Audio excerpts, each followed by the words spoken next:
গড়ের মাঠে হার্দিককে কটাক্ষ করলেন দর্শকরা। তাকে লক্ষ্য করে বেশি হলো ব্যঙ্গাত্মক শীষ।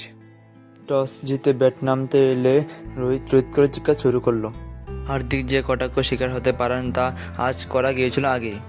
আহমেদাবাদ ও হায়দ্রাবাদের মুম্বাই ইন্ডিয়ান্সের আগে দুটি ম্যাচ একই দৃশ্য দেখা গিয়েছিল। ওয়াংখেড়ে বাদ গেলেন না। টসের আগে থেকে ক্রমাগত শুরু হয় হার্দিক ওয়ার্ম আপ করতে নামার সময় ব্যঙ্গাত্মক শীষ দেওয়া শুরু হয়। এরপর স্টেডিয়ামে তার নাম বলার সময়ও শীষ শুনেন হার্দিক। তিনি অল্প হাসেন।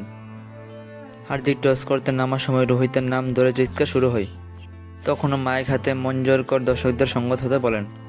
সেই সময় রোহিত ছিলেন প্রাক্তন সতীর্থ হরভজন সিংয়ের সঙ্গে, যিনি ধারাভাষ্যকার হিসেবে কাজ করেছেন। তাতেই থামেনি। দলের কোচ যখন 20 রানে 4 উইকেট, তখন হার্দিক ব্যাট করতে নামার সময় সচিন তেন্ডুলকর স্ট্যান্ড থেকে কটাক্ষ ভাষা দেন। নির্বাচনের কারণে মাঠে দর্শকরা ব্যানার নিয়ে ঢুকতে পারেননি, কিন্তু মৌখিক আক্রমণে হার্দিকের প্রতি তাদের বিষ্ণুতা বুঝিয়ে দেন। যদিও হার্দিক খেলার সময় কিছু দর্শককে তার সমাধানের শোনা গিয়েছিল, যদিও তারা ছিলেন সংখ্যায় অল্প।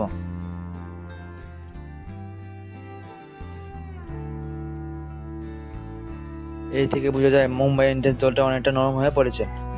ভিডিওটা কেমন লাগে অবশ্যই ভিডিওটা ভালো লাগলে like, comment, share and subscribe করে দেবেন।